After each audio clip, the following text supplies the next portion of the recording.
Tell me, please, Cam. Are there any intermediate places on the shamanic map between the gods? Of course they exist. Then tell me, don't keep me in suspense. Well, listen. Between Tengri and Ulgan lies the world of angels.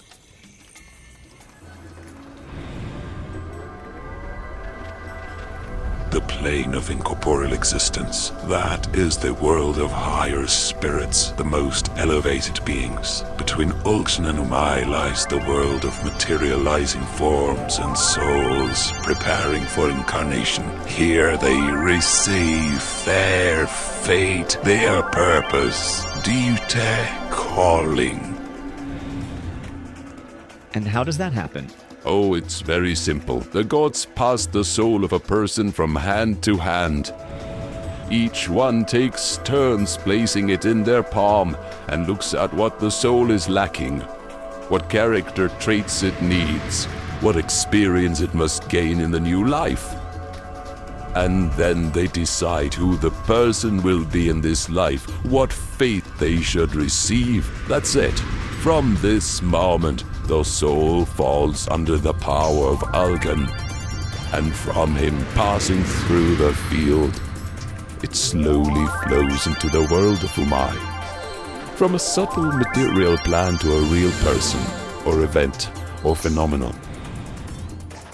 And are the events also born in Ulgan? Yes, my dear. Now you'll see it for yourself. How interesting. And before Saush could utter a word, the ringing sounds of the Jew's harp pierced the silence and carried him away.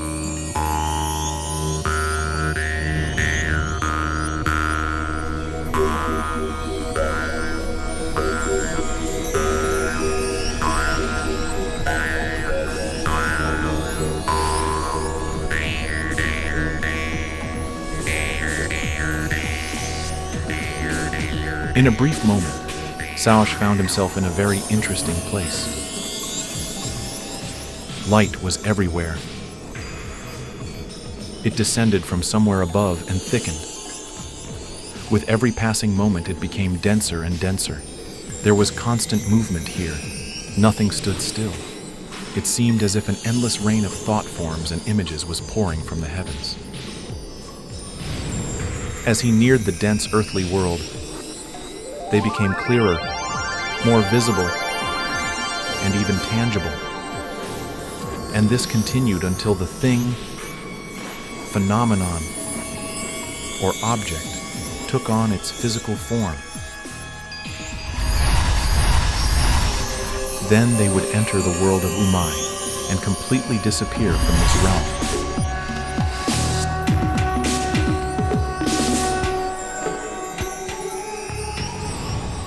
Saush chose one object and began to watch it closely.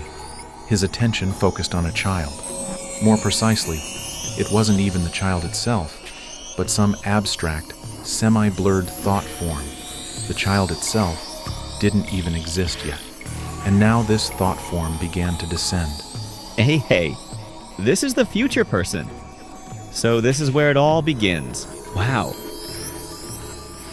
The thought form became even clearer. Now, one could see the sweet, bright face of the baby, its tiny hands, plump little legs. Along with this process, a thought arose in the minds of a young couple on Earth to have a child. Wow, it appeared before they even thought about it. Fantastic.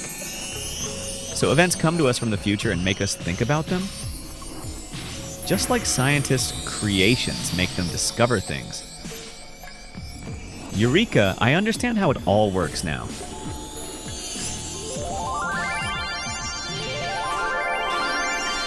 The vision vanished in the world of Umai. Good luck to you, little one. The young shaman waved his hand as he watched him go. May your path be fruitful. Before he could finish his thought, the now familiar sensation of flying into the abyss hit him again with a powerful wave.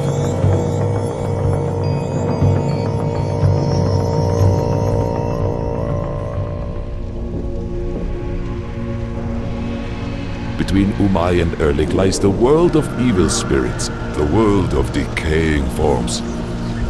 It is also a cemetery, a place of war, disease, plague, and misfortunes. This is a harsh world of transition. In Tibet it is called Bardo, or the afterlife. A graveyard chill emanated from the cemetery, where pale, translucent figures resembling humans appeared from time to time.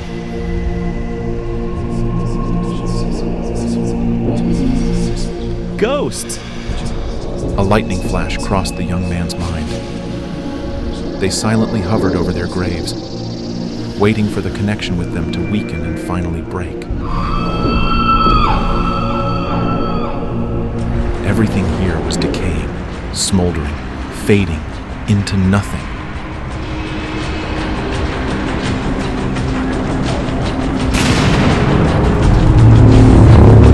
Explosions and gunshots could be heard everywhere.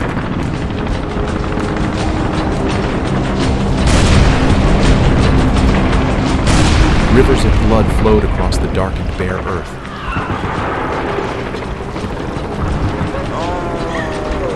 An unending war raged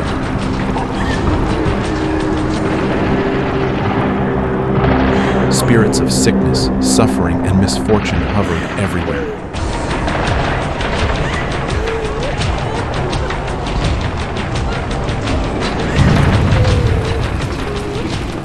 One by one, they dragged people from the world of the living into their realm.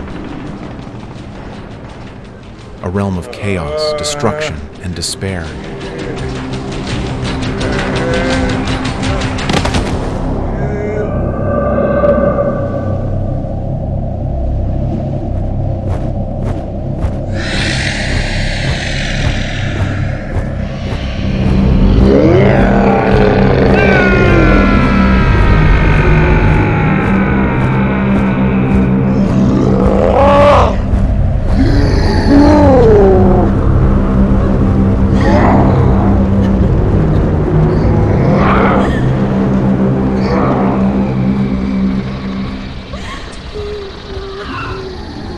But amidst this dreadful, chaotic movement, Sayosh noticed something strange. A very familiar figure caught his attention.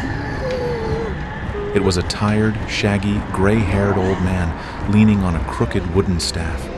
There was something unusual about his appearance. Very recognizable. Sayosh tried with all his might to remember where he had seen him before. Another moment, and... It can't be. Is that you? Sayosh recognized in this old man the same little baby he had seen just recently. But what happened? Instead of answering, the old man raised his sad eyes, full of longing and despair at him.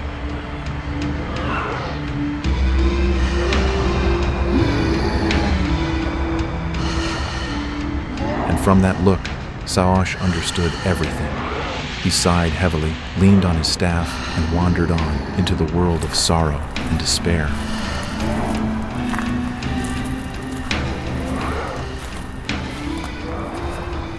Safe travels, my friend.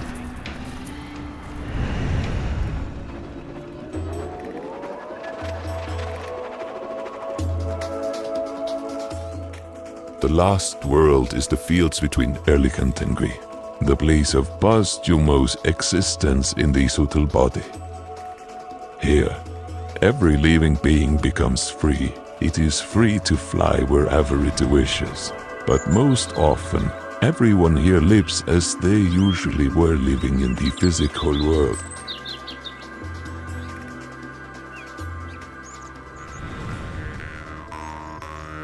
The beautiful sounds of the Jew's harp carried him away. Before him stretched vast fields of energy. They glowed from within, with every imaginable and unimaginable color and shade. This energy was alive. Sayosh looked closer and saw completely different beings. Animals, humans, insects, spirits, and who knows what else. Beings whose names Sayosh simply didn't know. And what was most surprising, each living being created for itself from this matter exactly the little world it was used to. The cat dreamed of her cat life. She kept hunting mice and running away from dogs. The dog dreamed of how it loyally served its owner and couldn't stand cats. To the people, each person dreamed of the continuation of their usual life. Sausch saw two old people living in a shabby, dilapidated hut. This is the world that awaits everyone after death.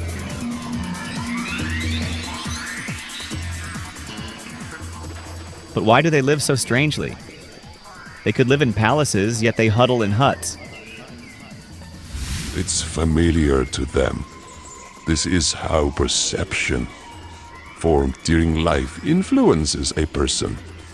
Perception plus differently developed souls. That's the whole diversity of experience. Tell me, Cam, are souls also given to us for a time? Of course, the gods lend them to us for a while, and then they take them back. Without a soul, a person is not really a person at all, just a bag of bones. As they scatter, the souls go to their respective gods. But the immortal soul of Ai goes to the god Tengri. We come here, live, suffer, and gain some experience. Good experience, pleasant to us, and unpleasant, which we think of as bad. And then we age, become frail, and die. And all our experience is the experience of God. What do you mean? I don't understand. Where is God and where are we? You see, when we die, after passing through or bypassing the world of Erlik, our soul goes to the higher worlds. It reaches the heavens. It travels along the Milky Way, made entirely of stars.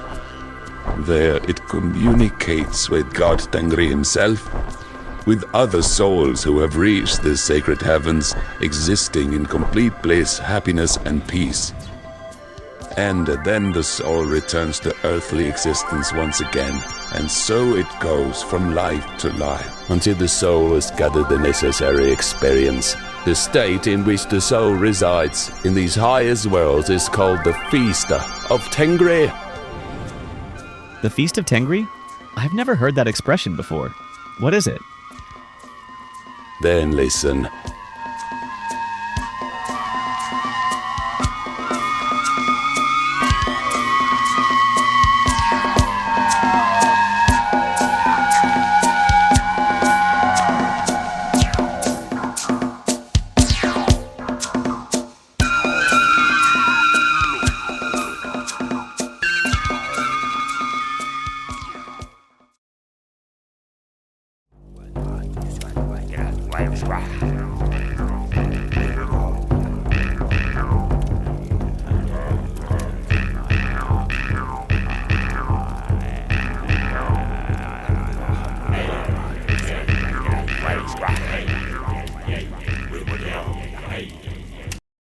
In our extreme times, when the fate of the entire planet is at stake, it is crucial for the knowledge of angels and benevolent spirits to spread as quickly as possible, globally, and reach thousands of people. In this way, we can change the future of all humanity. Which is why we are addressing you, dear soul of light. Spread the knowledge about our wise books and films. Share links to videos or cartoons. All of this is available and free. Invite women to individual practices, webinars, and seminars. And the Great Spirit of Light will help you and your family. It will direct an enormous amount of energy to fulfill all your desires. Benevolent spirits and angels will assist you and your loved ones in all matters. A thread of light and love extends from your heart to the hearts of thirsty women, and the creation of good and the dissemination of enlightened knowledge throughout the world begins. Become part of the mission of light. Help people, and God will help you.